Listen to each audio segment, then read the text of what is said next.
ओम श्री साई राम। साई प्रेम वाणी के हमारे आज के प्रसारण में आप सबका हार्दिक स्वागत है। आज हम आप सबके लिए लेकर आए हैं सुमधुर कार्यक्रमों की मनमोहक श्रृंखला। आज के प्रसारण में आप प्रेमावतार श्री सत्यसाई कार्यक्रम के अंतर्गत दिव्य जीवनी सत्यम शिवम सुंदरम पुस्तिका में वर्णित भगवान बाबा के अलौकिक जीवन काल के कुछ प्रसंग एवं गान सरिता प्रोग्राम के अंतर्गत एक कर्णप्रिय गीत सुनेंगे।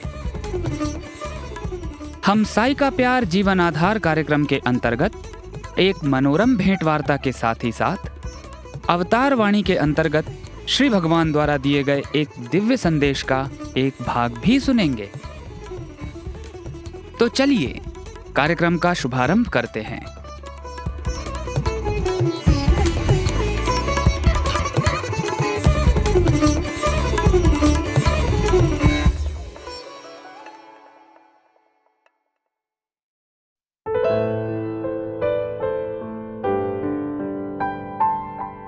अब प्रस्तुत है हमारा कार्यक्रम अवतार वाणी। भगवान बाबा द्वारा 13 अगस्त सन 1984 को श्रीमद् भगवत गीता पर दिए गए दिव्य संभाषण का एक भाग आज हम प्रस्तुत करने जा रहे हैं।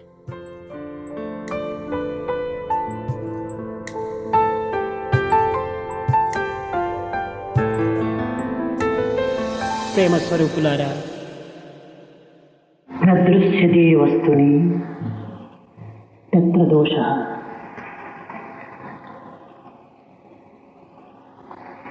వస్తువు యొక్క దోషమును గుర్తించినటువంటి వ్యక్తి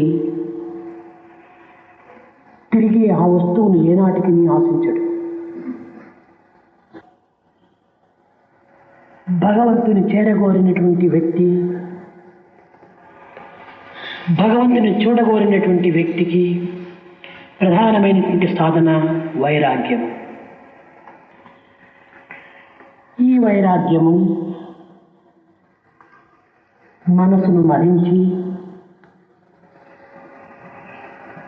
తిరిగి ఆ మనసును బహిర్దృష్టి నుండి మరల్చి అంతర్దృష్టిని అభివృద్ధి గావించుకునేటువంటి మార్గమునకు సహాయకారి. वस्तु के दोष से अवगत होने के पश्चात व्यक्ति उस वस्तु की अपेक्षा नहीं करेगा। जो व्यक्ति ईश्वर के निकट पहुंचना चाहता है, जो ईश्वर को देखना चाहता है, उसके लिए वैराग्य ही उत्तम साधना है। मन का मंथन कर बाह्य से दृष्टि को मोड़कर उसे अंतर्मुखी बनाने में यह वैराग्य अत्यंत सहायक है। మనసు చాలా చంచలమైనటువంటిది, దృఢమైనటువంటిది, ప్రమాదమైనటువంటిది. కనుకనే అర్జునుడు చంచలం హి మన కృష్ణ ప్రమాది వలవ దృఢమని ప్రార్థించాడు. నాయన, ఇది దృఢమైనటువంటిదని, ప్రమాదమైనటువంటిదని, చంచలమైనటువంటిది నాకును తెలుసు. కానీ అంత మాత్రం చే నీవు భయపడనక్కరలేదు. దీనికి అభ్యాస వైరాగ్యములు సులభ మార్గములు ఉన్నవని బోధించాడు కృష్ణుడు. मन अत्यंत चंचल, दृढ़ और खतरनाक है। अतः अर्जुन ने चंचलम ही मनः कृष्ण प्रमादि बलवद दृढ़म कहकर प्रार्थना की। तब कृष्ण ने उपदेश देते हुए कहा, वत्स, मुझे भी पता है कि यह चंचल, दृढ़ और खतरनाक है।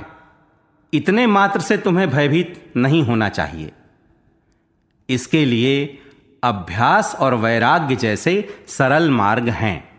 గజము చాలా బలమైనటువంటిది, చాలా క్రూరమైనటువంటిది కూడాను. ఇలాంటి గజమును స్వాధీనపరుచుకున్నటకు అంకుశము ఎంతైనా కూడాను ఒక సహాయకారిగా ఉంటుంది. గుర్రము చాలా చంచలమైనటువంటిది, ఎప్పుడూ ఇది ఏదో ఒక భాగమును కదిలించుతూనే ఉంటుంది. మూతి తప్పితే తోక, చెవు తప్పితే కాలు, ఏదో ఒకటి కదిలించుతూనే ఉంటుండాలి. కనుకనే దీనికి అశ్వము అని పేరు వచ్చింది. అశ్వం అనగా నిరంతరము చంచలత్వంతో కూడినటువంటిది. అశ్వత్థ వృక్షము ఉంటారు. రావి చెట్టు చూచినప్పుడు గాలి ఉండినా లేకపోయినా ఆకులు ఆడుతూనే ఉంటుంటాయి. ఇది నిరంతరము చంచలత్వమైనటువంటి యొక్క దీనితో కూడినటువంటిది కనుక దీనికి అశ్వత్థ వృక్షము అని పేరు వచ్చింది. हाथी अत्यंत बलवान है, बहुत क्रूर भी है. ऐसे हाथी को वश में करने में अंकुश सहायक सिद्ध होता है. घोड़ा बहुत चंचल है, हर समय वह कोई न कोई अंग हिलाता ही रहता है. मुंह नहीं तो पूंछ, कान नहीं तो पैर, कुछ न कुछ हिलाता ही रहता है. इसीलिए इसका नाम अश्व पड़ा. अश्व का अर्थ निरंतर चंचल रहने वाला है. पीपल को अश्वत्थ वृक्ष कहते हैं. हवा के होने या न होने पर भी पीपल के पत्ते हिलते ही रहते हैं. निरंतर चंचलता के गुण से युक्त रहने के कारण ही इसका नाम अश्वत्थ पड़ा. అశ్వమేధయాగము అంటారు. ఈ యొక్క మేధస్సు అనగా మనసు నిరంతరము చలించేటువంటిది కనుక ఈ చలించేటువంటి మనసును ఒక విధమైనటువంటి స్థిరత్వం చేసి దానిని అరికట్టేటువంటి మార్గమునికి అశ్వమేధ యాగము అన్నారు. ఇంకా చంచలత్వముతో పుట్టిన ఇల్లు పెట్టిన పేరు కోతికి. ఇలాంటి బలమైన దృఢమైనటువంటి యొక్క గజమునకు అంకుశము ఏ విధంగా ఆధారము, కదిలేటువంటి గుర్రమునకు కళ్ళము ఏ విధంగా ఆధారము, చంచలమైనటువంటి కోతికి ఒక విధమైనటువంటి సాధన చేత దానిని అరికట్టుకోవటం సాధన యొక్క ఆధారము.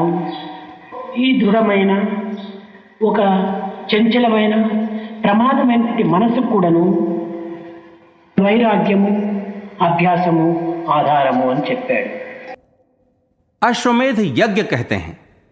मेधा अर्थात मन जो चंचल है, निरंतर चंचल रहने वाले इस मन को स्थिर करने और वश में करने वाले मार्ग को ही अश्वमेध यज्ञ कहा गया है. चंचलता के लिए स्वनाम धन्य बंदर है. जिस प्रकार बलवान और दृढ़ हाथी के लिए अंकुश, हरदम हिलने वाले घोड़े के लिए लगाम और चंचल बंदर के लिए कोई साधन है, उसी प्रकार इस दृढ़ और चंचल मन को वश में करने के लिए अभ्यास और वैराग्य आवश्यक है. ఈ వైరాగ్యం అనగా నశ్వరమైనటువంటి యొక్క పదార్థం యొక్క అస్థిరత్వాన్ని గుర్తించి తదుపరి ఆ వస్తువుల పైన మనసును మరల్చకుండా చూసుకునేటువంటి విధానమునకే వైరాగ్యము అన్నారు.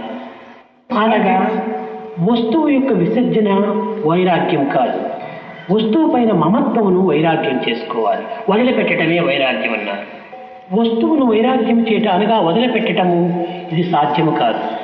మమత్వమును వదలి ఆ వస్తువును అనుభవించడానికి ప్రయత్నించడమే వైరాగ్యము. नश्वर वस्तु की अस्थिरता से अवगत होकर उसकी ओर मन को मुड़ने से रोकने का विधान ही वैराग्य है. वस्तु को त्यागना वैराग्य नहीं है, बल्कि वस्तु के प्रति ममत्व को त्यागना अर्थात छोड़ना ही वैराग्य है. वस्तु को वैराग्य से त्यागना संभव नहीं है, बल्कि ममत्व को त्याग कर वस्तु के अनुभव को प्राप्त करने का प्रयत्न करना ही वैराग्य है. దృశ్యకల్పితమైన ఈ జగత్తునందు ప్రతి వస్తువు, ప్రతి వ్యక్తి, ప్రతి విషయము మార్పు చెందినది. ఇది కేవలం షడ్వికారములతో కూడినటువంటిది ఈ జగత్తు. పుట్టుట, పెరుగుట, ఉండుట, అనుభవించుట, క్షీణించుట, నశించుట. ఇట్టి షడ్వికారములతో కూడినటువంటి యొక్క ఈ దృశ్యకల్పితమైన జగత్తును శాశ్వతమని భావించి కేవలము దాని నిమిత్తమై మన జీవితమును వ్యర్థము చేసుకోవటమే ఒక విధమైనటువంటి అపమార్గము అని బోధించింది. इस दृश्य कल्पित जगत में प्रत्येक वस्तु, व्यक्ति और विषय परिवर्तनशील ही हैं. यह जगत षड विकार युक्त है. जन्मना, बढ़ना, रहना, अनुभव प्राप्त करना, क्षीण होना और विनष्ट होना षड विकार हैं। भगवत गीता का उपदेश है कि इन षड विकारों से युक्त इस दृश्य कल्पित जगत को शाश्वत मानकर इसके लिए जीवन को व्यर्थ करना ही अपमार्ग है। విష్ణు దేవాలయంలో గరుడ, శివ దేవాలయంలో నంది, రామ దేవాలయంలో హనుమంతుడు ఏ విధంగా ఉంటుందనేటువంటిది మీరు చక్కగా చూచి గుర్తించవచ్చు. అనగా దృశ్యకల్పితమైనటువంటి ఈ జగత్తునందు విముఖతను, దైవత్వమునందు సుముఖతను నిరూపిస్తూ వస్తున్నాయి ఈ దృశ్యములు. నంది యొక్క దృష్టి కానీ, గరుడని యొక్క దృష్టి కానీ, హనుమంతుని యొక్క దృష్టి కానీ తమ ప్రభువులైనటువంటి వారిపైననే మరల్చినాయి కానీ జగత్తు వైపున మరల్చలేదు. తమ లక్ష్యమును తమ ప్రభువు పైన మరల్చి దృశ్యకల్పితమైన జగత్తు నశ్వరమని భావించి బోధించేటువంటిదే ఈ విధమైనటువంటి యొక్క గుర్తులకు అర్థము. विष्णु देवालय में गरुड़, शिव देवालय में नंदी और रामालय में हनुमान, इन्हें देखकर हम अच्छी तरह समझ सकते हैं ये दृश्य कल्पित जगत के प्रति विमुखता और दैवत्व के प्रति इच्छा को निरूपित करते हैं. नंदी की दृष्टि, गरुड़ की दृष्टि और हनुमान की दृष्टि अपने स्वामी की ओर ही है, न कि जगत की ओर.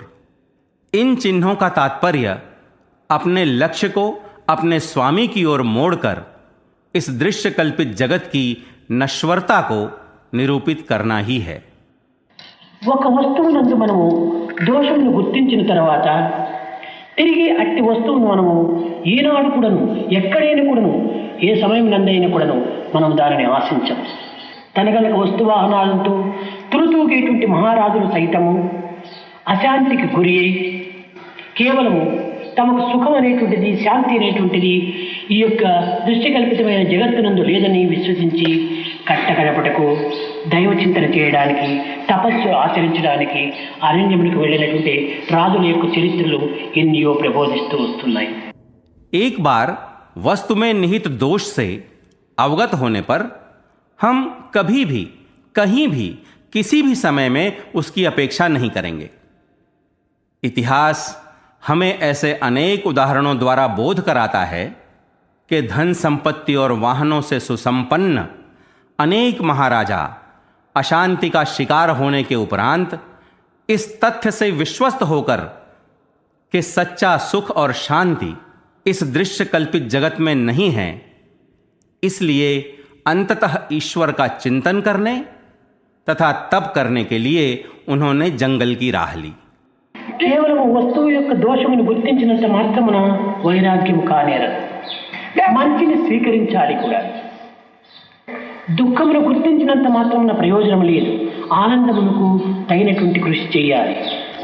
దుఃఖ నివృత్తి, ఆనంద ప్రాప్తికై ప్రాకులాడేటువంటి యొక్క తత్వానికి వైరాగ్యం అని కూడా చెప్పవచ్చు. ఆస్తి ఆలి వీడి అడవికి ఎగుట వైరాగ్యము కాదు. వస్తువునందరి యొక్క దోషమును గుర్తించాలి, గుణమును స్వీకరించాలి. అప్పుడే నిజమైనటువంటి యొక్క శాశ్వత తత్వం పైన విశ్వాసం అభివృద్ధి అవుతుంది. मात्र वस्तु के दोष से अवगत होना वैराग्य नहीं है. अच्छाई को स्वीकार भी करना चाहिए. दुख को पहचानने मात्र से कोई प्रयोजन नहीं है. आनंद को प्राप्त करने के प्रयत्न करने चाहिए. दुख की निवृत्ति और सुख की प्राप्ति के लिए किए जाने वाले उपक्रमों को ही वैराग्य कह सकते हैं. संपत्ति और पत्नी को त्याग कर जंगल में जाना वैराग्य नहीं है. वस्तु में निहित दोष को पहचानना चाहिए, गुण को स्वीकार करना चाहिए. तभी शाश्वत तत्व पर सच्चा विश्वास बढ़ेगा. ఈనాడు లోకములో ఏదో కొన్ని బాధలు సంభవించిన సమయంలో, కొన్ని కష్టములు వెంటాడిన సమయంలో, ఆర్థిక సంబంధమైనటువంటి చిక్కులు చేకూరినటువంటి సమయంలో, ప్రాణము పోయేటువంటి సమయంలో, ఇంకా అనేక రకమైనటువంటి ఇలాంటి బాధలకు గురి అయిన సమయంలో వైరాగ్యములు రావటము ఇది పరిపాటు. ఎలాంటిదనగా ఒక మనిషి మరణించినాడు. ఈ దేహాన్ని శ్మశానమునకు తీసుకెళ్ళి దీన్ని నిప్పులో పెట్టి భస్మం చేశారు. లేక గుంతలో పెట్టి మట్టిని కప్పారు. ఈ దృశ్యం చూసే సమయంలో చీ ఎట్టి దేహమైన కట్టకడపటికి ఈ స్థితి పొందేటువంటిదే కదా అని ఆ యొక్క దృశ్యమును చూచినప్పుడు మాత్రము ఒక విధమైనటువంటి వైరాగ్యము ఆ వ్యక్తిలో ఆవిర్భవిస్తుంది. आज संसार में दुखों के आने पर, कष्टों का पीछा करने पर, संपत्ति से संबंधित परेशानियों के आने पर, प्राण निकल जाने का समय आने पर, ऐसे ही अनेक कष्टों के आने पर वैराग्य भावना का होना सहज है. ये किस प्रकार का है?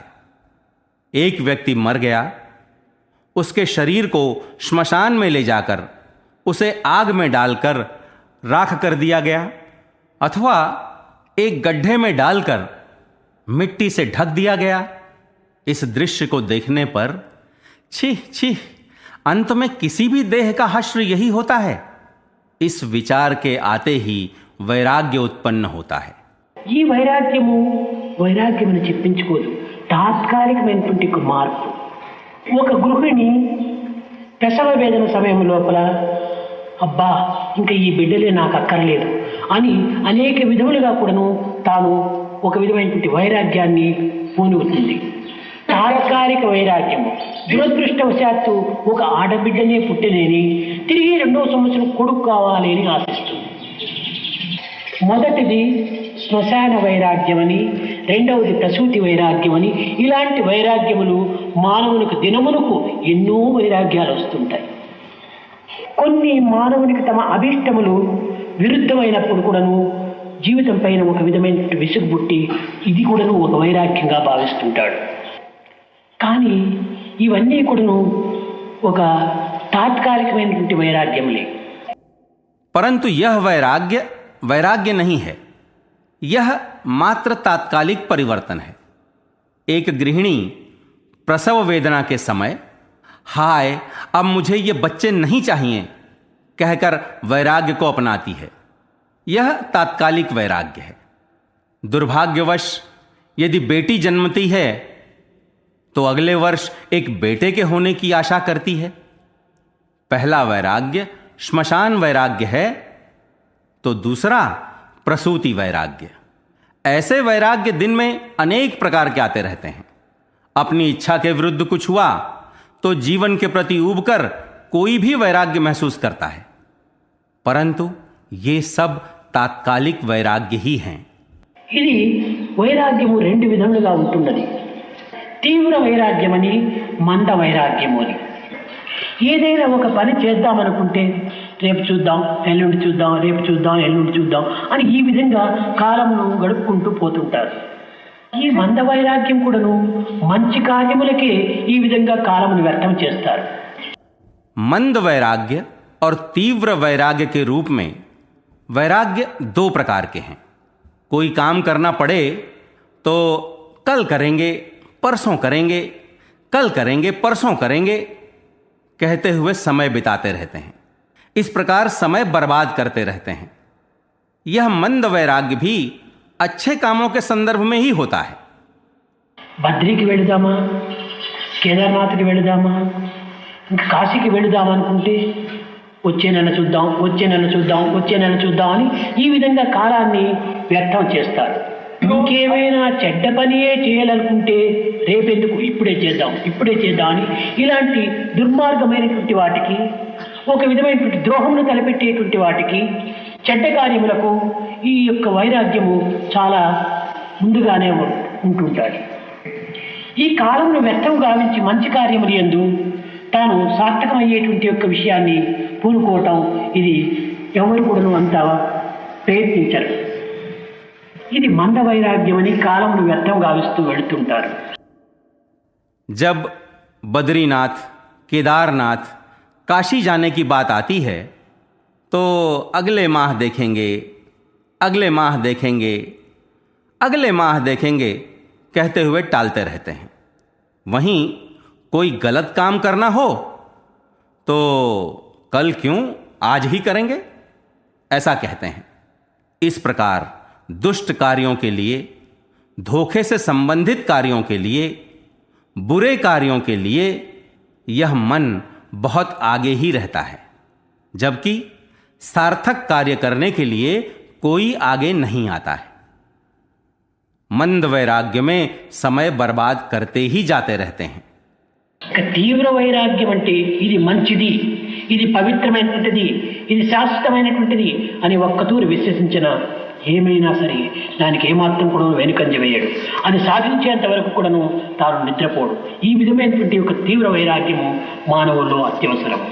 तीव्र वैराग्य में जब एक बार विश्वास हो जाता है कि यह अच्छा है, पवित्र है, शाश्वत है, तो चाहे जो कुछ हो मानव पीछे नहीं हटता है, उसे प्राप्त करने तक नहीं सोता है। ऐसे तीव्र वैराग्य का मानव में होना अत्यंत आवश्यक है। ఇది బుద్ధుడు నిరూపించినటువంటి ఒక రాజబాట. ఒక్కతూరి ఇది సరి అయినటువంటిది కాదు. దేహము నశించేటువంటిది, మానవత్వం క్షీణించేటువంటిది, కేవలం దైవత్వమే శాశ్వతమైనటువంటిది, సత్యమే ప్రధానమైనటువంటిది, అహింసయే మార్గదర్శకమైనటువంటిది అనేటువంటి విషయాలను విశ్వసించి ఆరుబిడ్డలను త్యజించి రాజ్యమును కూడా విసర్జించి తాను అరణ్యమునకేగి అనేక విధములుగా దీనిని పరిశోధన సరుపుతూ వచ్చాడు. మహాచక్రవర్తి అయినటువంటి హరిశ్చంద్రుడు కూడాను దురదృష్టవశాత్తు శ్మశానములో కాటి కాపరిగా నిలిచాడు. అతను మొదటి నుంచి కూడాను తీవ్ర వైరాగ్యం అయినప్పటికీ ఈ విధమైనటువంటి వృత్తులన్నీ కూడాను ప్రతి క్షణక్షణం కూడాను తాను తీవ్ర వైరాగ్యం వైపునే ప్రయాణం చేస్తూ వెళ్ళాడు. यह बुद्ध द्वारा निरूपित एक राजमार्ग है। देह नश्वर है, मानवता क्षीण होने वाली है, दैवत्व ही शाश्वत है, सत्य ही प्रधान है, अहिंसा ही मार्गदर्शक है, ऐसा मानकर वह पत्नी और पुत्र को छोड़कर, राज्य को त्याग कर, जंगल में पहुंचकर अनेक प्रकार से अनुसंधान करते रहे। महान सम्राट हरिश्चंद्र भी दुर्भाग्यवश श्मशान में पहरेदार बने। पहले से ही वह हर क्षण तीव्र वैराग्य की ओर ही बढ़ते रहे। अभी आप सुन रहे थे अवतार वाणी। आज आपने भगवान बाबा द्वारा सन 1984 में श्रीमद् भगवद गीता पर दिए गए दिव्य संभाषण का एक भाग सुना।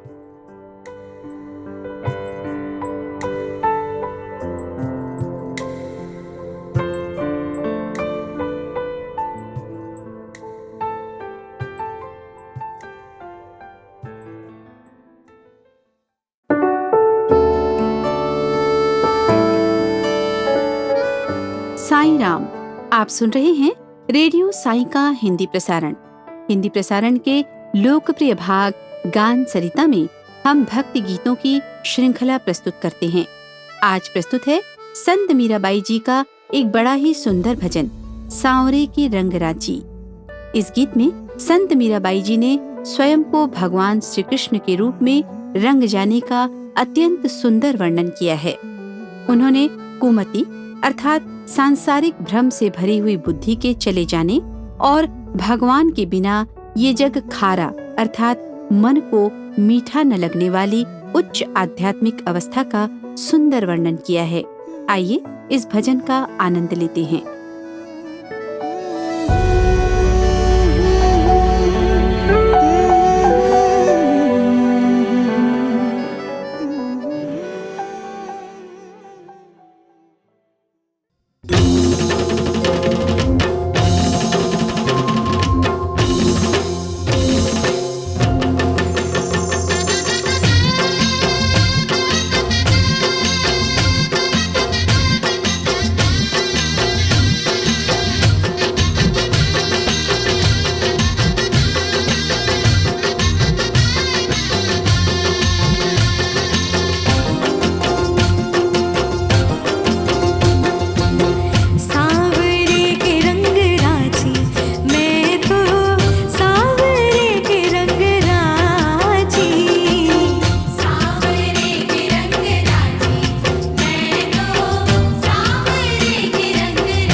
अभी आप सुन रहे थे गान सरिता के संगीतमय कार्यक्रम में सांवरे के रंग रांची भजन।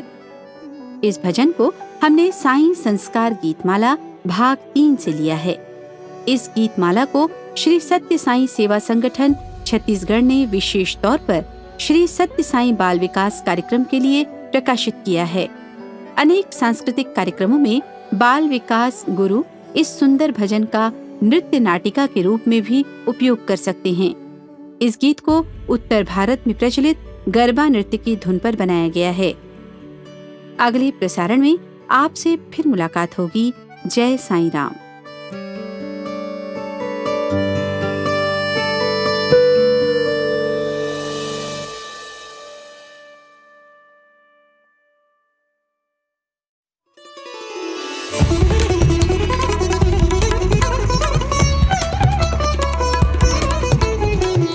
साई प्रेम वाणी, भगवान श्री सत्य साई बाबा का दिव्य संदेश अब हिंदी में।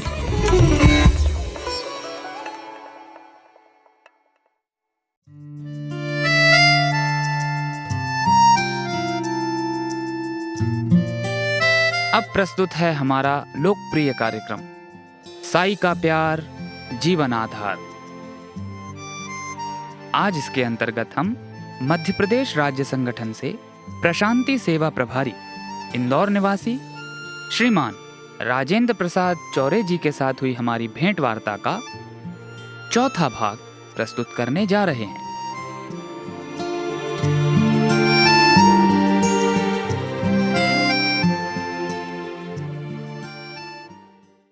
सर, 24 अप्रैल 2011 की जो घटना है, भगवान बाबा ने जिस दिन निर्णय किया कि अब वो शरीर छोड़ देंगे, उस घटना को सुनकर आपके मन पे क्या प्रभाव पड़ा, और फिर उसके बाद का अवलोकन करके उस घटना के प्रभाव के बारे में थोड़ा बताइए। और फिर उसके बाद के अवलोकन में आज उसको 8 साल हो रहे हैं, क्या आपको कोई अंतर दिखाई पड़ता है? पहली चीज़ तो जब बाबा का ये हुआ तो एक दुख तो हुआ कि बाबा को इतना कष्ट हो रहा है भक्तों के लिए। और बाबा शुरू में ऐसा लगा हमारे बीच से जा रहे हैं जी, परंतु आप ध्यान दें तो पिछले 5 वर्षों में बाबा 2 चीज़ पे अधिक बोलते थे। डिटैचमेंट फ्रॉम बॉडी, जी शरीर से जी, इसीलिए स्वामी देर में दर्शन को आते थे, समय बदल के आते थे। हाँ जी। लोगों में ये आदत डाल रहे थे कि शरीर से प्यार मत करो, स्वामी से प्यार करो, और स्वामी के कार्यों से और उनकी बातों से प्यार करो जी। स्वामी ने ये प्रिपेयर किया हमको 5 सालों में। आप देखेंगे सनातन सारथी में या जितने भी संदेश स्वामी ने दिए हैं वो इसी पर आधारित। दूसरा था संसार से विमुख हो जी, और ईश्वर हमेशा साथ है और कण कण में है जी। बाबा कहते थे ना, वो क्या सर्वम खलविदम ब्रह्म, जी, उस बारे में भी ज़्यादा बोलते थे बाबा। तो वो मनुष्य होने के नाते जिस समय बाबा ने शरीर छोड़ा तो उसको सहन तो नहीं कर पा रहे थे हम लोग।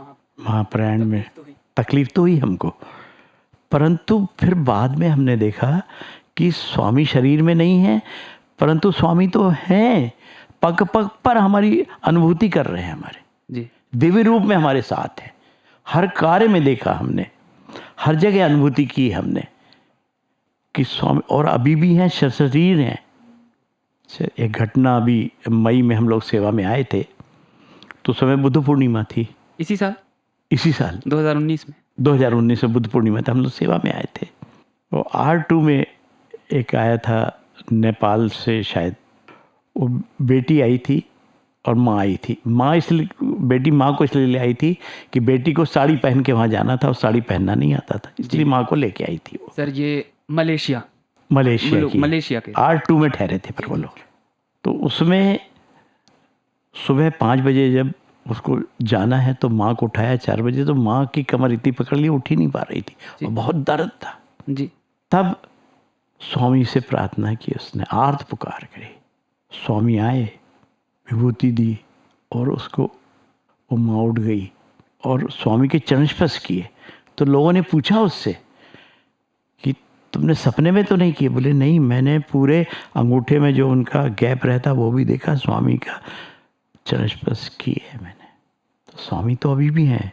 जी क्योंकि जितने आप ये देखो, कई लोग मुझसे ये पूछते हैं मेरे समाज में, पड़ोस में, या जो मिलने वाले हैं कि वहाँ का कार्य कैसे चल रहा है पुट्टपर्थी का? जैसे पहले चल रहा था अभी भी वैसे ही चल रहा है, क्योंकि बाबा ने एक सिस्टम बनाया है और हर कार्य को बाबा कर रहे हैं। इसका प्रमाण है, देखिए कल होगा, इसका प्रमाण कल आप साक्षात रूप में देख सकते हैं। कल मध्य प्रदेश से महाराष्ट्र सेवा लेगा जी। अभी जो 1600-1800 लोग लगे हुए हैं, इनकी जगह नए लोग आ जाएंगे। सही बात है सर। 1500-1600 जी 11, 10, साढ़े 10 बजे। पर कहीं पर रुकावट नहीं होगी जी। कहीं कोई काम नहीं रुकेगा। ऐसे ही लगेगा जो 15 तारीख को जैसा काम 9-10 बजे होता था वैसा का वैसा काम 12 बजे होगा। किसी को यह प्रतीत नहीं होगा कि सेवादल बदल गया। हाँ, जिनको मालूम है उनको ही प्रतीत होगा, क्योंकि वो करने वाला ईश्वर है, वो दिव्य रूप में है, वो कर रहा है। सही बात है सर। दूसरा, आप देखिए रात को निकलिए, हर गेट पर सेवादल है, bypass, canteen road gate, Ganesh gate, बाहर, अस्पताल में, जहाँ भी देखिए आप, कोई आश्रम की अथॉरिटी नहीं है। जी जी जी। कोई सिक्योरिटी ऑफिसर नहीं, केवल सेवादल है। क्योंकि बात कहना चाहता हूँ, जब राम रावण युद्ध हुआ था तो भगवान ने कहा सुधा वृष्टि हुई दुई दुल ऊपर, जिए भालू कपि नई निश्चर। अमृत की वर्षा हुई तो भालुओं और कपि जीवित हो गए जी जी। और राक्षसों को मोक्ष मिल गया। तो भालू कपि भगवान के पास गए, भगवान हम तो आपकी तरफ से लड़े जी, और मोक्ष जो आप विरुद्ध लड़े उनको दे दिया आपने। जी, क्योंकि मनुष्य जीवन का उद्देश्य है मोक्ष, यानी मोह से क्षय। हाँ जी हाँ जी। तो भगवान मुस्कुराए। भगवान ने कहा जब जब मैं अवतार में आऊँगा आप मेरे साथ रहोगे। इसका प्रमाण हम लोग सब भाइयों से मिलते हैं, सेवा में जब आते हैं। सुपर स्पेशलिटी अस्पताल पहुँचे, 1996 की शायद बात है, डॉक्टर सफाया थे वहाँ। डॉक्टर सफाया से जब मिलने पहुँचे तो उन्होंने कहा मुझे आपसे कुछ विशेष बात करना है आज। हमने पूछा आज्ञा? बोले हम सब लोग स्वामी के पास गए कि सेवादल 8 दिन के लिए आता है, 4 दिन में सीखता है और फिर चला जाता है। स्वामी बोले हाँ ठीक बोलता है। तो क्या होता है? स्वामी प्रॉब्लम होता है, फिर सिखाओ। हाँ ठीक बोलता है। स्वामी बोला सलूशन बताओ। तो हम लोगों ने कहा सर स्वामी 60% अगर एम्प्लॉय रख दिए जाएं परमानेंट पेड तो 40% उस साथ काम कर लेगा। स्वामी ने कहा ये वो सेवा दल है जिसको मैंने रामकाल में कहा था जब जब अवतार में आऊँगा मेरे साथ रहोगे। ये मेरा सेवा दल है, वो है। कोई परमानेंट एम्प्लॉय नहीं रखा जाएगा। ये जन जन्मों से जुड़े हुए मेरे भक्त हैं, वो सेवा दल हैं, इनको मैंने चुना है। तो हम देखते हैं रात को पूरा प्रशांति निलयम सेवा दल को सौंप दिया जाता है। आप देखिए सही बात है सर। हर जगह, इवन स्वामी जहाँ रहते थे स्वामी रेजिडेंस पे भी जी जी, कोई भी परमानेंट व्यक्ति वॉच नहीं करता। और पूरा आश्रम और सब जगह हॉस्पिटल और सब पूरी व्यवस्था, इतनी बड़ी व्यवस्था मैं जानता हूँ कि मध्य प्रदेश छत्तीसगढ़ से सेवा दल आया है, जगह जगह से आया। विभिन्न विचारों के लोग हैं, विभिन्न आदतों के लोग हैं। Correct sir. विभिन्न उनका एटीट्यूड है जी, पर सब मिलके काम कर रहे हैं क्योंकि उसमें चेतना केवल सत्य साई की है। यूनिवर्सल कॉन्शसनेस है, वो चेतना है, इसलिए लोग काम कर पा रहे हैं। एक हो रहा है यहाँ पर। ये मत सोचे कि हम काम कर रहे हैं इतने लोग लेके आए, वो अभी भी शरीर में नहीं है, परंतु वो काम अभी भी कर रहे हैं। कई जगह हमको अनुभूति थी। एक हमको आया एक उदाहरण 2 साल पहले सितंबर में, सभी सेवादल भाइयों को सेवा प्रदान हो रही थी। कुछ लोग बोले मेरा पैर दुखता है, एक बोला मेरा हाथ दुखता है, कोई बोला पेट दुखता है, कोई बोला हार्ट में तकलीफ है, कोई बोला आँख में तकलीफ है। तो लाइट ड्यूटी दे, तो उनको बोला अभी तो आप बैठते जाओ। बैठ गए वो 21। जब ख़त्म हुआ तो मिस्टर पद्मनाभन आए कि मेरे को 20 आदमी चाहिए। हमने गिना, वो तो 21 थे। हमने कहा हाँ हम भेज देंगे। अपन दमन चले गए तुरंत। जी। उन लोगों को कहा कि आप जाइए वहाँ पर ओल्ड गैस गोडाउन के पीछे। बोले काम क्या है वहाँ? हमने कहा हमको भी नहीं मालूम, आपके सामने बुलाया है, ये एक लीडर है आपका, 20 आप लोग कौन लीडर चुनोगे? चुना और 20 लोग आप चल जाओ। आप कब मिलोगे आप लोग? तो हमने कहा कि हम 3 दिन बाद मिलेंगे, 3-4 दिन बाद। 3-4 दिन बाद गए तो साई राम साई राम साई राम करते सारे लोगों ने घेर लिया। खुशियों में जिनके पैर दर्द करते थे, हार्ट की तकलीफ थी या आंख पे तकलीफ थी या हाथ में तकलीफ थी, क्या काम मिला? लकड़ी काटने का। कितना काटा? एक दिन में 4.5 ट्राली लकड़ी काटी। बाप रे। अदनान बोलते हैं कभी इतनी नहीं काटी किसी ने। वो लोग जिसका हाथ दर्द है, पैर दर्द है, हार्ट की तकलीफ है, आंख की तकलीफ है, जो लाइट ड्यूटी मांग रहे थे, हमने नहीं काटी। उनने कहा हम तो काट ही नहीं सकते थे। एक दिन 4 ट्राली बहुत होती सर। 4.5 उसने काटी। अब हमें ये शिक्षा मिली, हमारे खेत है, हमारा काम है, हम खुद जाके देखेंगे। तो ही इज डूअर, करने वाला ईश्वर है। जी सर। इतना बड़ा जो कुछ प्रशांत निलय में सब चल रहा है, केवल ईश्वर का शरीर नहीं है, परंतु चेतना है। चेतना है, वो चेतना दिव्यता है। वो कई लोगों से सेवादल से मैं पूछता हूँ, देखिए इस प्रशांत निलय सेवा से क्या फ़ायदा है आपको? सबसे अधिक फ़ायदा प्रशांत निलय सेवा से। पहला, उन लोगों से पूछता हूँ कि आपको 5 दिन हो गए अखबार पढ़ा? बोले नहीं पढ़ा। टीवी देखा? बोले नहीं पढ़ा। व्हाट्सएप देखा? नहीं देखा। कोई बीमार हुआ अस्पताल में गया? नहीं गया। इसका मतलब आपकी वास्तविकता ये है जी, ये वर्ल्डली चीजें हैं। सही बात है सर। फिर आपकी इच्छाएं खत्म हो गई, नींद पर आपका नियंत्रण हो गया, जितने घंटे चाहते हैं उतने घंटे सोते हैं, खाने को जो मिलता है वो खाते हैं, ब्रह्मांड प्रण करके उसको खा रहे हैं, पर इच्छाएं समाप्त हो गई हैं और दौड़ दौड़ के काम करते हैं कि आपको यहां से पैसा मिलेगा, टीवी में फोटो आएगा या कुछ इनाम मिलेगा। नहीं, क्यों दौड़ दौड़ के करते हैं? निस्वार्थ सेवा से देवत्व जागृत होता है। जब देवत्व जागृत होता है, ईश्वर जागृत होता है, यानी कोई फिर भेद नहीं होता। और इसीलिए ये नहीं लगता कि वो फलाना तो हमको काम कह रहा है, हम करें कि नहीं करें, सब कुछ छूट, केवल और रात दिन सतत अजप अजप चलता रहता है। साई राम साई राम। जी जी। 7 दिन आपकी, 8 दिन ये साधना है, तपस्या है 8 दिन की भगवान की। जी। और कितने उदाहरण हैं कि भगवान ने किसको क्या नहीं दिया। एक राजू कहार, चिचोली के हैं वो। अच्छा। हम चिचोली गए तो उन्होंने एक लॉज में ठहराया। रात को 10 बजे मैंने देखा कि उन्होंने लॉज वालों ने कहा था ये चैनल गेट आप लगा लेना। अच्छा। तो मैं लगाने गया था, देखा राजू कहार दरी पे स्कार बेड लगा के बैठे हुए। मैंने राजू से कहा, राजू भाई कैसे बैठे हो? अरे आप नए आए हो। अरे मैंने कहा नहीं, स्वामी कहते हैं कि आप भी सेवादल, मैं भी सेवादल, आप जाओ घर। ठीक है, मैं घर जाता हूँ, पर एक प्रार्थना है। बोलिए। कल आप 8:30 बजे सुबह मेरे घर नाश्ते में आएंगे क्या? तो मैंने कहा हाँ आऊँगा। नहीं नहीं, आप ब्राह्मण हैं, मैं कहार हूँ। कहा हमारे सत्साई सेवा संगठन बाबा ने कहा जाति मानवता की। यस। तो वो मारुति 800 लेके आया और अपने घर ले गया। इतना बड़ा थाल और पत्नी एक बड़ी कसेड़ी लेके पानी लेके खड़ी है। बोले क्या? बोले आपके चरण धोना है। स्वामी बिल्कुल पसंद नहीं करते, मेरे को 2 कसेड़ी, मैं आपके चरण धोऊंगा। बोले क्यों? आज आप भोजन दे रहे हैं मेरे को। मान गया, पूरा घर घुमाया। बोले मैं हाथ ठेला चलाता था बस स्टैंड पे, उसमें सामान ढोता था। चिचोली में नगर संकीर्तन निकला। वहाँ नगर संकीर्तन बड़ा अद्भुत है। हर घर में रंगोली लगा के, छीट के और आरती लेके खड़े रहते हैं लोग, चाहे भक्त बाबा का हो ना हो, भगवान का जो भक्त है सब खड़े रहते हैं जब नगर संकीर्तन निकलता है।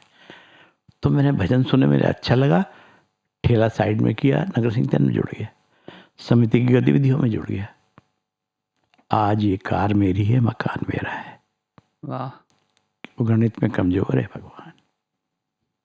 ऐसे कई उदाहरण हैं यहाँ पर। चिचोली कहाँ है सर? चिचोली बैतूल में है। अच्छा। बैतूल में बैतूल चिचोली है, आदिवासियों की जगह है।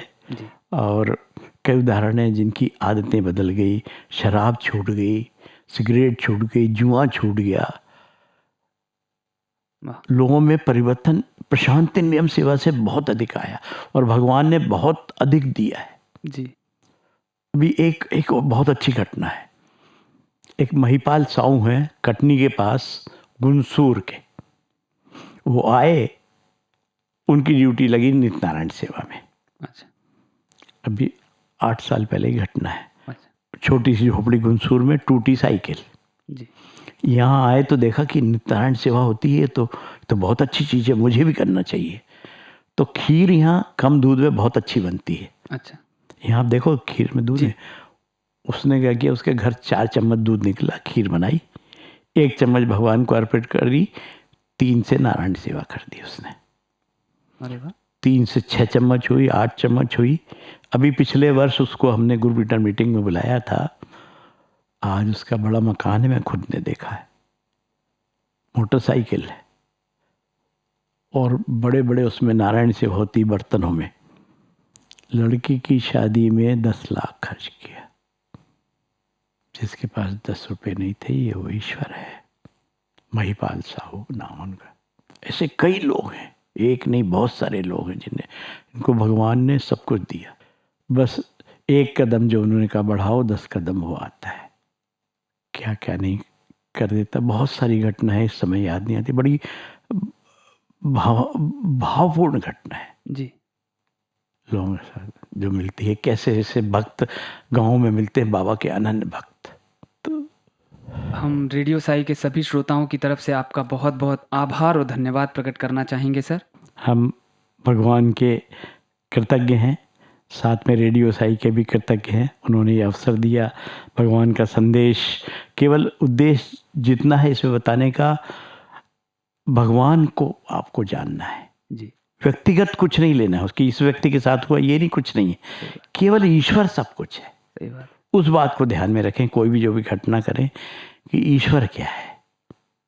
Thank you so much sir. Sai Ram, Sai Ram, Sai Ram.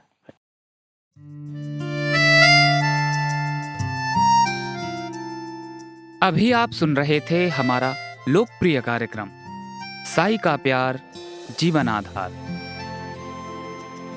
आज इसके अंतर्गत मध्य प्रदेश राज्य संगठन से प्रशांति सेवा प्रभारी एवं इंदौर निवासी श्रीमान राजेंद्र प्रसाद चौरे जी के साथ हुई हमारी भेंट वार्ता का चौथा भाग प्रस्तुत किया गया था।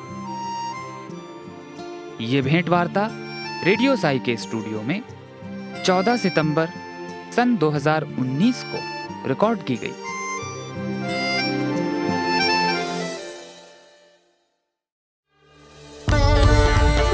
साई राम, आप सुन रहे हैं रेडियो साई हिंदी का प्रशांति निलयम से प्रसारण। अब प्रस्तुत है भगवान श्री सत्य साई बाबा के जीवन पर आधारित भाग प्रेमावतार श्री सत्य साई। इस प्रसारण में लिए गए प्रसंग सत्यम शिवम सुंदरम पुस्तक के अध्याय 15 से लिए गए हैं। इस अध्याय को पुस्तक के अंग्रेजी संस्करण में द मिशन बिगन शीर्षक दिया गया है और पुस्तक के हिंदी संस्करण में धर्म संस्थापनार्थाय शीर्षक दिया गया है। इस अध्याय में स्वामी के द्वारा अपने अवतार काल में धर्म संस्थापन का कार्य प्रारंभ करने की घोषणाओं का वर्णन है। आज के प्रसारण में बाबा द्वारा सन 1960 व 1961 में दिए गए प्रवचनों की रोमांचकारी घोषणाएं सुनने जा रहे हैं। इन घोषणाओं में बाबा ने आने वाले समय में युग निर्माण के लिए महत्वपूर्ण कार्यों को हाथ में लेने की घोषणाएं की थी। तो आइए सुनते हैं भगवान बाबा के दिव्य जीवन के ये महत्वपूर्ण अंश।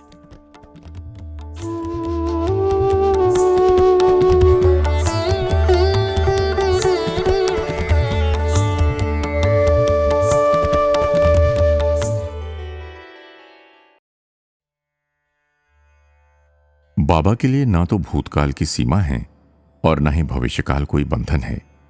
वे तो भूतकाल, वर्तमान व भविष्य सभी कुछ जानते हैं। बाबा द्वारा सन 1960 के दशहरा महोत्सव में कही गई बातों को पुटपर्तियाय भक्त कभी नहीं भूल सकेंगे। उन्होंने इस अवसर पर अपने और अपने अवतार कार्य के विषय में अनेक रोमांचकारी घोषणाएं की। अस्पताल के वार्षिकोत्सव के अवसर पर बाबा ने कहा कि क्लिष्ट वेदांत तत्वों को कठिन भाषा द्वारा लोगों के मस्तिष्क तक पहुंचाने का प्रयत्न अविवेकता है। जनता जहां तक आ पहुंची है उस स्तर को पहचान कर वहां से क्रमबद्ध रूप से पग रखवाते हुए उसे आगे बढ़ाने पर जोर देने और प्रयास करने चाहिए। इसका गुरुओं और शिक्षकों को ध्यान रखना चाहिए कि उन्हें एक एक कदम धीरे धीरे आगे उठाने को प्रेरित करें, उन्हें बुरी आदतों का त्याग करने और जप तथा ध्यान का समय बढ़ाने पर शनह शनह प्रेरित करें। बाबा ने इस अवसर पर लगातार 3 दिनों तक अपने स्वयं के बारे में तथा अपने मिशन के बारे में अत्यंत महत्वपूर्ण घोषणाएं की और विवरण दिया।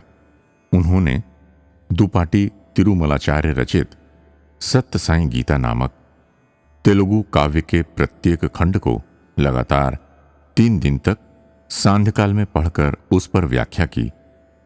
बाबा ने उसी आधार पर और जिस प्रकार श्री कृष्ण भगवान ने अपने विषय में गीता में कहा है उसी प्रकार अपने विषय में बार बार समझाया। उस कर्म संन्यास को ही, उस शरणागति को ही पुनः समझाने के लिए ही इस बार भी अवतरण हुआ है। उन्होंने कहा कि जिस प्रकार काले बादल भास्कर यानी सूर्य के आड़े जिस भांति खड़े रहते हैं उसी प्रकार संदेह और अज्ञान रूपी बादल तुम्हारे हमारे बीच खड़े हैं। उन्होंने ये भी उपदेश दिया कि अर्जुन के समान तुम्हें भी मैं और मेरा रूपी भ्रम की श्रृंखलाओं को तोड़कर मुक्त होकर अज्ञान रूपी बादलों को बिखेर कर भगवान के तेज का ज्ञान पा जाना चाहिए। प्रेम ही बीज है, भक्ति उसका अंकुर है, श्रद्धा उसकी खाद है, सत्संग वर्षा है, शरणागति फूल है, ईश्वर से ऐक्य ही फल है। पिछली पीढ़ी के लोगों से आज तुम सब लोग ज्यादा धन्य हो, पुण्यवान हो। तुम्हें चैतन्य कर तुम्हारा पथ प्रदर्शन करने और तुम्हारा पोषण कर रक्षा करने के लिए मैं स्वयं पुनः तुम्हें प्राप्त हुआ हूं। कमल के चारों ओर मंडराते मेढक की भांति न बनकर उसका मकरंद पान करने वाले भ्रमर के समान हो जाओ। बाबा के अधिकारपूर्ण शब्दों में श्रोताओं को झकझोर देने की शक्ति थी। उन्होंने कहा, कृष्ण भगवान को ग्वाल कहने वालों ने केवल कृष्ण को ही गंवार ग्वाल की श्रेणी पर नहीं उतारा, वरन स्वयं ही गंवार ग्वाल भी बन बैठे। उस भगवान को हृदय के आसन पर आसीन कर प्रेम पुष्प से पूजने वाले लोग स्वयं प्रेम स्वरूप बन गए। उस कन्हैया को जीवन रथ के सारथी रूप में जिसने पाया उसने शांति, संतोष और जय को प्राप्त किया। यही है दोनों प्रकार की सोच में अंतर। इस प्रकार के लौह वाक्यों ने विद्युत की लता समान कौंधकर तड़ित के समान संदेहों का नाश किया। बाबा ने कहा, विश्वास से कभी हानि नहीं होगी।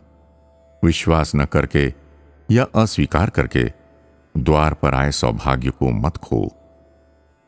प्राप्त आनंद और शांति को लोगों के समक्ष मान्य करो। भीरू की भांति कहीं कोने में खड़े होकर शंकित क्यों होते हो? भगवद अवतार की पूर्ण ज्योति का दर्शन तुम सह नहीं सकते, उसके पूर्ण तत्व को तुम जान नहीं सकते। इसी कारण मैं बार बार उस शक्ति के छोटे छोटे अनुरूप मात्र तुम्हें दर्शाता हूं, विभूति आदि का सृजन कर प्रदान करता हूं। एक दिन उन्होंने कहा, लोगों का ध्यान अपनी ओर आकर्षित करने का मेरा स्वभाव नहीं है। मैं तो बिना किसी कारण के आनंद की वर्षा करते रहता हूं। मेरी लीलाएं और महिमाएं भी इसी का हिस्सा हैं। एक दिन और उन्होंने अपनी दिव्यता पर से पर्दा उठाते हुए कहा कि कुछ अज्ञानी जन ये टिप्पणी कर रहे हैं कि मैं दोहरा व्यक्तित्व रखता हूं और कभी कभी दिव्य हो जाता हूं और बाकी समय साधारण मनुष्य की भांति होता हूं। लेकिन यकीन रखो कि मैं सदैव वही परम तत्व हूं। ईश्वर कभी भी परिवर्तित नहीं होते, बदलते नहीं हैं, ना ही उनका रूपांतरण होता है। मैं तुम्हें यह सब इसलिए नहीं बता रहा हूं कि तुम्हारे मेरे मध्य केवल एक आने वाले यात्री यानी आगंतुक और भेंट देने वाले व्यक्ति के बीच जैसा संबंध होता है वैसा कोई संबंध है।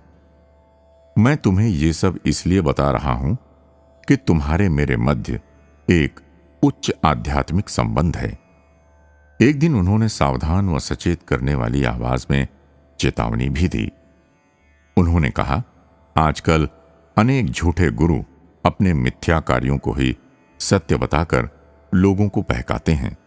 समाधि में लीन होने का दिखावा कर उस लीन स्थिति में ही रास क्रीड़ा, नृत्य, नदी स्नान, बोध, प्रवचन आदि कर मूढ़ लोगों को मुग्ध करते हैं। दंडात्मक उपाय ही ऐसे लोगों की उचित औषधि है। इनसे बचकर रहो। मैं कुछ समय में ही इन सबको हटाने के कार्य में प्रवृत्त होने वाला हूं। 1961 की गुरु पूर्णिमा के दिन मैसूर नगर में बाबा ने कहा, सब शिष्यों को चाहिए कि इन गुरुजनों को सुधारने के महत् कार्य को हाथ में लें। बाबा ने कहा, गलत मंशा, अहंकार, मद, छल, द्वेष आदि रोगों से पीड़ित गुरुजनों की उपयुक्त चिकित्सा कर उन्हें उचित मार्ग पर लाना है। मैं इसीलिए आया हूं। सांसारिक बंधन और मोह को भूल जाना ही सन्यासी का कर्तव्य है। फिर सन्यासी को अपना जन्मदिन मनाने की इच्छा क्यों होनी चाहिए? बाबा ने कहा, अपने पास आए उन शिष्यों को जो पहले से ही अहंकार से भरे हैं, उन्हें पदवी, उपाधियां प्रदान कर और भी अधिक अंधकार की गहराई में ढकेलने वाले इन गुरुजनों के विषय में क्या कहा जाए? सन्यासी धर्म के विरुद्ध चलने के लिए छोटा सा अवसर मिलते ही बांध टूटने के समान ही हैं ये गुरुजन। सन्यासी सबके आदर का पात्र होता है, किंतु आज उसका रूप हास्यास्पद हुआ है। यही कारण है कि धर्म के प्रति जनता का विश्वास भी कम होता जा रहा है। बाबा ने कहा कि जब एक बार सन्यासियों ने कठोर अनुशासन का मार्ग अपना लिया तो फिर पुनः सांसारिक त्रुटियों को आमंत्रित नहीं करना चाहिए। धर्म स्थापना के लिए सबसे पहले सन्यासियों का धर्म सुधारना आवश्यक है, क्योंकि सन्यासी ही वो है जिनका आम जनता सम्मान कर अनुकरण करती है, उन्हें अपना आदर्श मानती है। यदि सन्यासी ही अपने लिए नियत मार्ग से समझौता कर लेंगे तो धर्म सभी के लिए हास्य का कारण बन जाएगा। इस प्रकार स्वामी ने धर्म स्थापना के अपने मिशन को आरंभ करने की महत्वपूर्ण घोषणाएं की।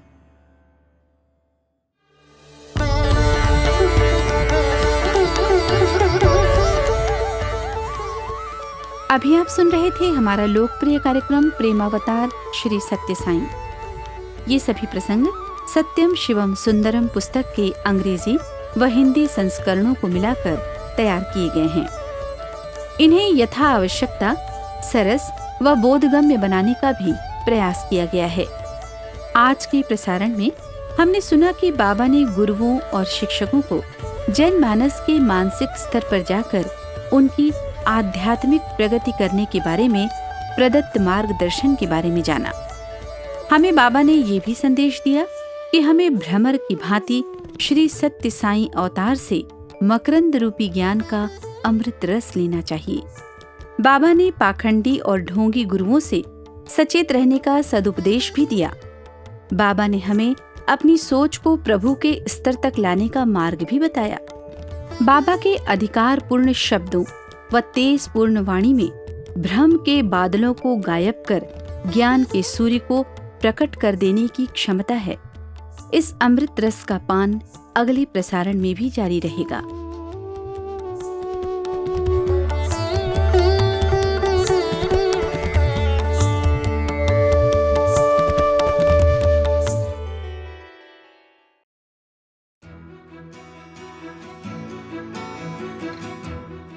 इसी के साथ हमारे साईं प्रेम वाणी कार्यक्रम का समापन होता है। उम्मीद है हमारा आज का कार्यक्रम आपको पसंद आया होगा। आपके सुझावों को हम तक ईमेल या व्हाट्सएप द्वारा जरूर भेजें। हमारा पता है listener@radiosai.org, listener@radiosai.org। एवं हमारा व्हाट्सएप नंबर है 9393258258 9393 258 258। हिंदी भाषा में हमारी ये सभी प्रस्तुतियां YouTube पर भी उपलब्ध हैं। इन्हें वहां देखने सुनने के लिए हमारे YouTube चैनल को सब्सक्राइब करें और कमेंट बॉक्स में अपने सुझाव देना ना भूलें। हमारी वेबसाइट पर हमारे कार्यक्रमों को अपनी इच्छानुसार सुनने के लिए आप radiosai.org/hindi पर इनको डाउनलोड भी कर सकते हैं। हे साईं, तुमसे नजदीकियां तो कठिनाइयों में ही दिखती हैं, बाकी वक्त तो हम खुद को शहंशाह समझते हैं। स्वामी, हमारे दिलों को विनम्रता से भरकर हमारे शीश आपके चरणों में सदैव झुके रहें। इसी प्रार्थना के साथ हम आप सबसे विदा लेते हैं। धन्यवाद। जय साईं राम।